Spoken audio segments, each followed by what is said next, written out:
சில கேள்விகள் கேட்கறது ரொம்ப ஈஸிங்க. ஆனா அதுக்கு பதில் சொல்றது தர்ம சங்கடமா இருக்கும்.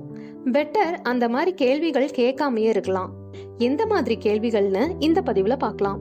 குழந்தைகள் கிட்ட போய் உனக்கு அம்மா பிடிக்குமா அப்பா பிடிக்குமான்னு கேக்குறது, ரிலேட்டிவ்ஸ் வந்தாங்கன்னா அந்த குழந்தைகளை பாட சொல்றது ஆட சொல்றது, ஒரு பப்ளிக் எக்ஸாம் எழுதின ஸ்டூடெண்ட் கிட்ட போய் ரிசல்ட் வந்த உடனேவே மார்க் கேக்குறது, காலேஜ் ஃபைனல் இயர் வந்தா உடனே உங்க காலேஜ்ல பிளேஸ்மெண்ட் இருக்கா இல்லையான்னு கேட்க வேண்டியது, இருந்தா நீ எந்த கம்பெனில பிளேஸ் ஆயிருக்கன்னு கேட்க வேண்டியது, பிளேஸ் ஆகி இருந்தாங்கன்னா எவ்வளவு சேலரி வாங்குறேன்னு கேக்குறது, மேரேஜ் ஃபங்க்ஷன் போனா உனக்கு எப்போ மேரேஜ்னு அவங்க கிட்டயே கேக்குறது, கல்யாணம் ஆன பிறகு குட் நியூஸ் இருக்கான்னு கேக்குறது. பெரியவங்க கிட்ட எல்லாரும் இருக்கும்போது ஏஜ் கேட்டாலும் தப்புதாங்க. சிலர் சொல்ல சங்கடப்படுவாங்க.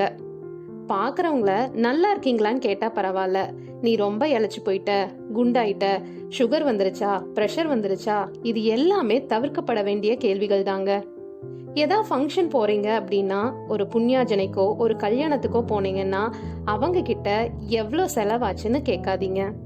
இந்த மாதிரி கேள்விகள் எல்லாமே தவிர்க்கப்பட வேண்டிய கேள்விகள் தாங்க. சில விஷயங்கள் எல்லாத்தையும் உங்க பர்சனலா வச்சுக்கணும்னு நினைப்பாங்க.